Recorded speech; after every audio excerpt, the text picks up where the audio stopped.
السلام علیکم ورحمۃ اللہ. شہید سیالوی آپ سے مخاطب ہوں. اس وقت رات کے 2:45 بج رہے ہیں اور ہم لوگ ابھی ساری ملاقاتوں سے فارغ ہو کے آئے.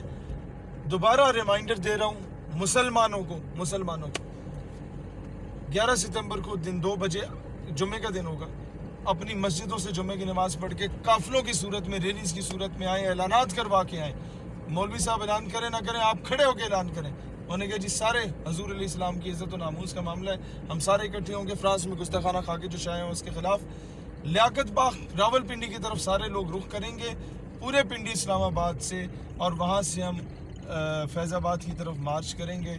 دنیا کو پیغام دیں گے کہ امت اگر سوئی ہوئی ہے تو سوئی ہوئی ہے، ہم لوگ مرے نہیں ہیں، ہم زندہ ہیں. اور جو گستاخانہ کھا کے فرانس میں شائع ہو رہے ہیں وہ کبھی بھی برداشت نہیں کیا جائے گا. اور پاکستانی ہر مکتب فکر کا پاکستانی ہو، ہر سیاسی مذہبی جماعت کا ہو، یہ کسی ایک مسلک کا یا کسی ایک جماعت کا معاملہ نہیں، پوری امت کا معاملہ ہے. پاکستان ہمیشہ زندہ باد.